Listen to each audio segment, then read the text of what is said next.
ini batang padi sebelumnya diberi racun rumput, kemudian lalu ditebas, bisa dengan menggunakan mesin rumput ataupun manual dengan menggunakan sabit.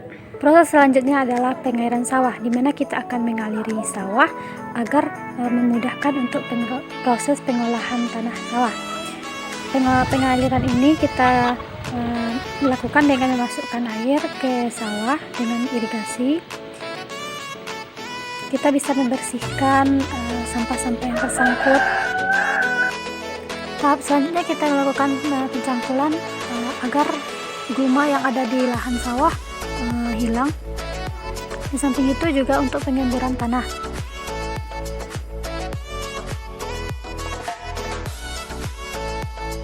Pencangkulan dilakukan sebanyak 2 tahap. Tahap pertama ini adalah tahap pertama.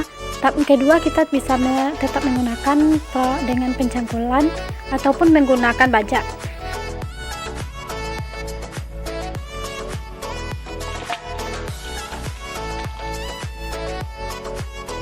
Setelah mencangkul yang pertama kali selesai semuanya, kita akan mencangkul yang kedua agar tanah menjadi lebih gembur, sehingga tanaman akan memperoleh unsur hara di dalam tanah, karena kita sudah membalikkan tanah yang lama. Sementara itu petani yang ingin lebih hemat tenaganya bisa menggunakan bajak. Ini merupakan bajak tangan, di mana hasilnya pun lebih bersih.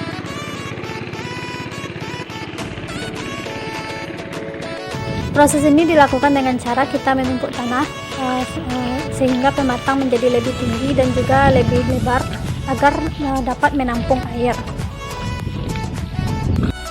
Selanjutnya kita melakukan perataan tanah agar tanah siap untuk ditanami.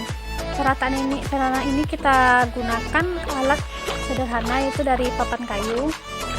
Selain itu, untuk yang lebih modern kita bisa menggunakan traktor.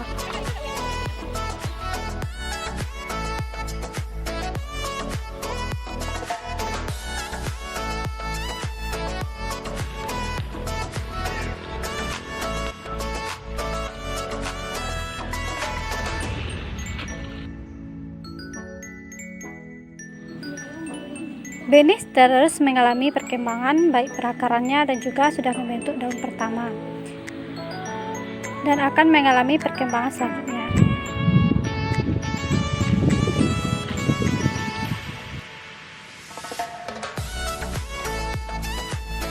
Pada umur 20 hari ini, benih sudah dapat dipindahkan atau siap untuk ditanami, di mana kita akan mencabut dari benih. Ciri fisik benih yang sudah siap ditanami adalah di mana daunnya sudah berjumlah 5 helai.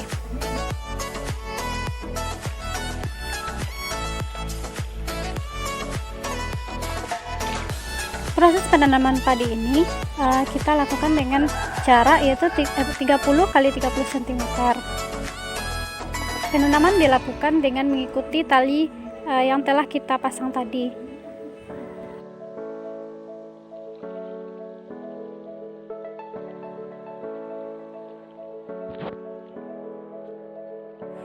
Saat menanami padi, kita juga melakukan penyisipan, di mana rumpun-rumpun padi disisipkan di antara jarak-jarak padi.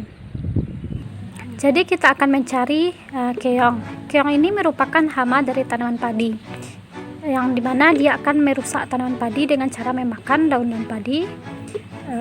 Jadi karena keong ini masih belum melebihi ambang batas hama, maka kita tidak perlu menggunakan pestisida.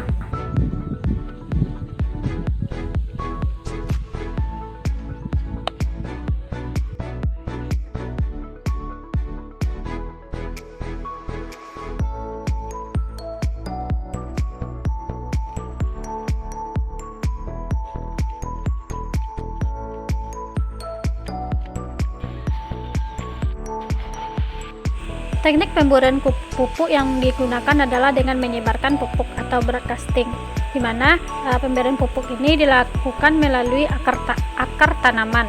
Sebelum memupuk, sawah harus dikeringkan terlebih dahulu. Tujuannya agar akar dapat menyerap pupuk secara maksimal. Hal ini dilakukan selama 1 hari.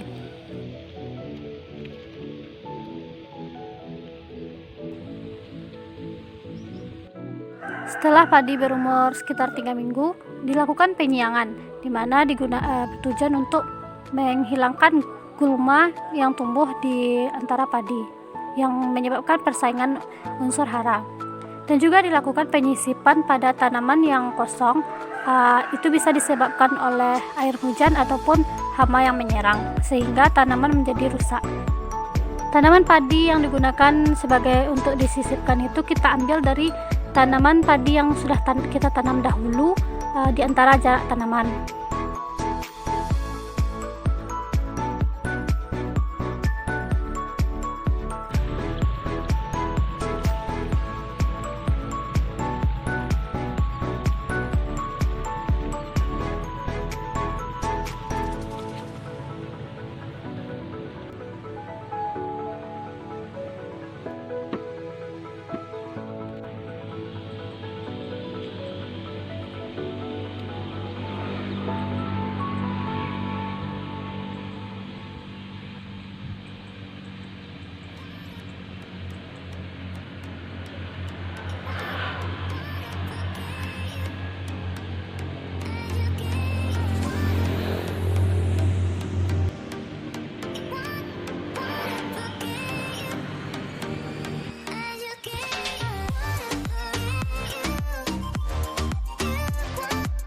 Jadi untuk mengantisipasi agar tanaman lain tidak tertularkan, maka kita bisa membuang bulir yang kena bercak tersebut.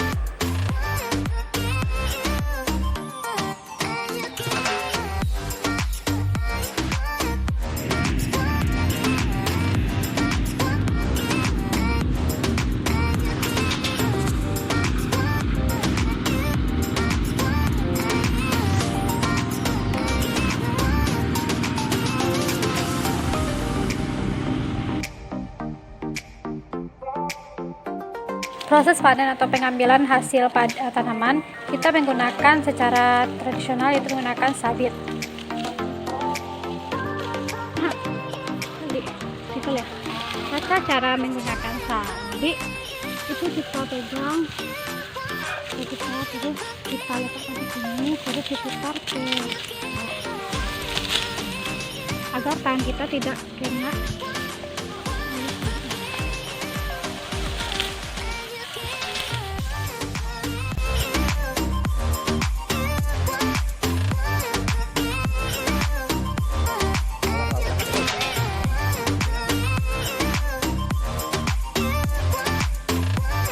Proses pengangkutan tangkai-tangkai padi ini dilakukan secara tradisional, itu menggunakan karung. Di sini kita akan mengangkat tangkai-tangkai padi tersebut ke bumbun.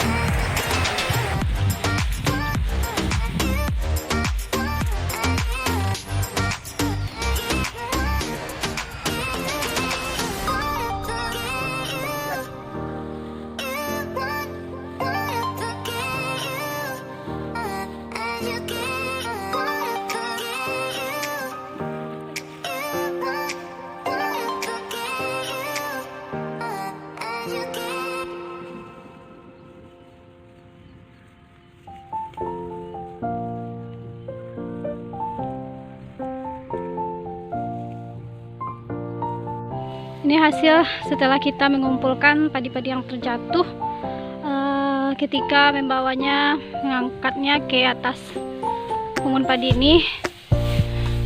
ini masih sedikit, masih satu bidang sawah, sementara harus banyak lagi yang harus kita kumpulkan padinya. Yang bisa kita kumpulkan dulu yang kayak gini, sementara yang sudah terpecah-pecah kayak gini nggak bisa lagi kita kumpulkan. Proses perontokan buah padi ini menggunakan mesin perontok padi atau power thresher.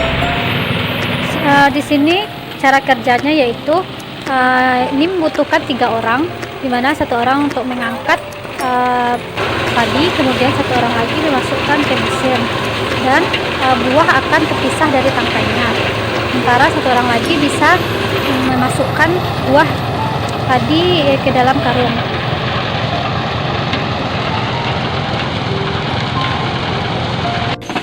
Proses pemilahan sekam padi ini dilakukan untuk memisahkan buah padi yang berisi dengan buah padi yang kosong.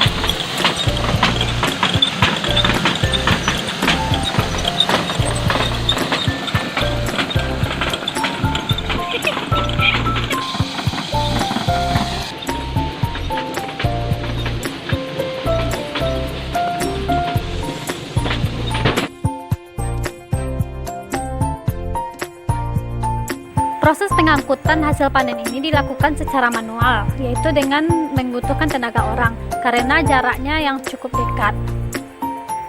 Untuk selanjutnya, padi ini bisa dijual ataupun untuk memenuhi kebutuhan sehari-hari. Selanjutnya, sekam padi ataupun hasil pemilahan padi dengan beras itu bisa dijadikan abu gosok dengan diolah secara pembakaran.